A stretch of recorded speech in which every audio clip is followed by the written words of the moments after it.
Hello! What's up? Welcome to this motorsport news channel. Today I'm going to talk about the latest Formula One news that have been revealed these previous days. So let's go. The first one is about Lewis Hamilton and Ferrari improvement at the Canadian GP. Lewis Hamilton outperformed Charles Leclerc in both qualifying sessions in Montreal, where he picked a new simulator-less approach.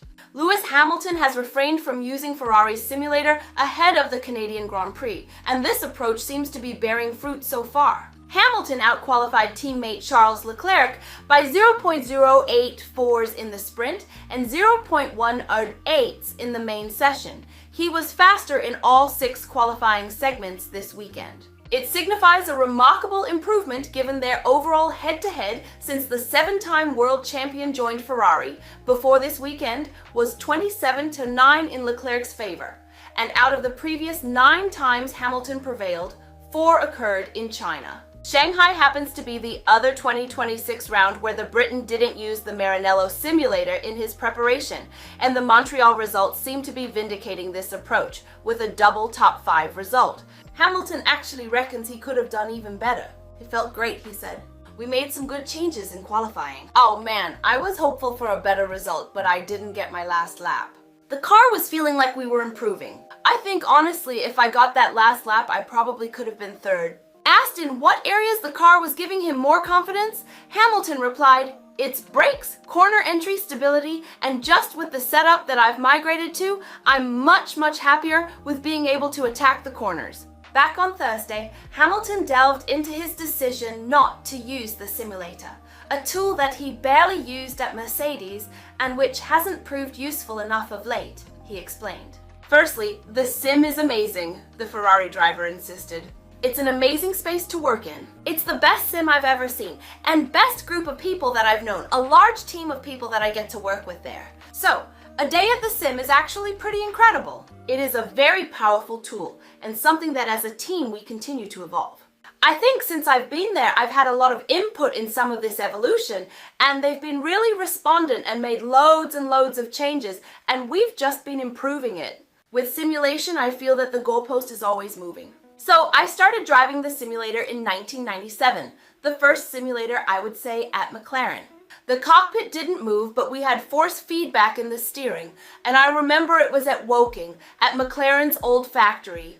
And then when it moved to the first real gen, they let me sometimes use it when I was in GP2. And then McLaren, we used it relatively often. Didn't particularly enjoy it because they were kind of long days and a lot of laps. There's a point at which you stop learning when you're doing so many laps, for me personally. And then when I joined Mercedes, they were quite far off with the sim at the time. I didn't use it in all the championships that we won, barely used the simulator, very rarely. And then in 2020, maybe 2021, I started to use it a little bit more. I think there's only ever been really one time through all the years that I've used the sim in these 20 years that the setup that I had on the sim was the exact setup I used in qualifying and qualified pole, and that was Singapore 2012 maybe, something like that. So then all the other times it's not quite perfect. But as I said, it is a powerful tool. I just think since the last year I used it every week and more often than not, I felt you do all the work on the sim, you find a setup that you're comfortable with, you get to the track and everything is opposite. So then you're undoing the things you've learned, some of the ways you've approached the corners you have to shift and adjust, set up that you felt that was good on the simulator is not the same at the track. Sometimes it is, and so it's kind of hit and miss. So I just decided for this one, I'm just gonna sit it out and focus more on the data. So there was just a lot of deep diving on through corner balance, mechanical balance, corner approaches, brake balance, optimizing the brakes, which have been a problem for me for some time. That's led to really good integration with my engineers. It's not a tool that I'm not saying I'm never gonna use again. I think it's something that for sure we'll continue to utilize, particularly on power deployment. We'll see how the weekend goes. But China, for example, I didn't do the sim for China and it was my best weekend. As far as the Canadian Grand Prix is concerned, today's race is forecast to be impacted by rain, which Hamilton, a 7-time Montreal winner, albeit always on a dry track, is content with. I hope that levels us out to the guys ahead and maybe gives us a bit of a chance to fight with the Mercedes," he concluded after Mercedes and McLaren locked out the first 2 rows of the grid at Circuit Gilles Villeneuve. Now let's go for the second one, which is about the Pierre Gasly's predictions for a rainy Canadian GP. Pirelli's new for 2026 wet tyres have not received rave reviews from F1's drivers. Pierre Gasly has predicted the Canadian Grand Prix could be an elimination game if it rains, with many drivers worried about the performance of Formula One's current wet tyres. Even in dry conditions, the drivers found that they required a second warm-up lap to get their tyres into the right window. The relative lack of heavy loading in the tyres, as most of Montreal's corners are of a stop-start nature, plus lower track temperatures put a premium on tyre preparation. With rain forecast for Sunday's Grand Prix, temperatures are also expected to be as low as 11°C. Drivers have also suggested that Pirelli's new wet tires are too hard, which makes it even more tricky to get heat into them. Gasly, who tried the tires when Alpine conducted a Pirelli test at France's Magny-Cours circuit, was of the opinion that the race could be incredibly chaotic. "I think just the track on itself in the dry, it's difficult to warm up the tires. So, I think in the rain, it will be extremely difficult," Gasly explained. "From what I've experienced, that will make for a pretty eventful race. So I think it's going to be important to see the checkered flag. I don't want to say too much, but I expect a pretty difficult condition if it's wet. I would not be surprised that we end up having a bit of an elimination game. I might be wrong.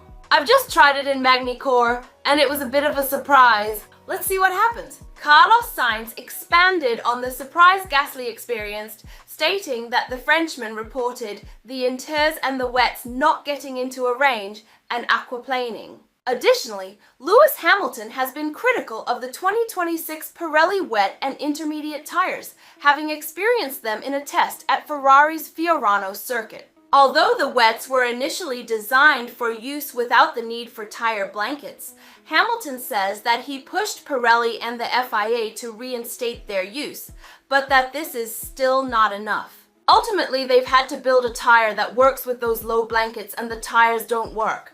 So we're constantly battling the tires that don't work. From my test, I've pushed them to raise the blankets. They did it. And from the test, I pushed them to add the blankets onto the extreme tires, which they have. But that's still not enough. There's still a lot of work to do. Isaac Hadjar also garnered experience with the wet tire in the Barcelona shakedown, later crashing after switching to the intermediate compound in the damp conditions, and dismissed the tires as not made for a race with 21 other guys. And now I'm going to talk about other news like the discussion between Antonelli and Russell after their sprint race clash at the Canadian GP. Mercedes drivers move on from a brief flashpoint in the sprint race at Formula One's Canadian Grand Prix. Mercedes drivers Kimi Antonelli and George Russell say they have cleared up their rules of engagement after their fight for the lead during the Formula One Canadian Grand Prix sprint race left the Italian furious. On lap 6 of the sprint, Antonelli attempted to pass Russell around the outside of Montreal's turn 1, which would become the inside for turn 2.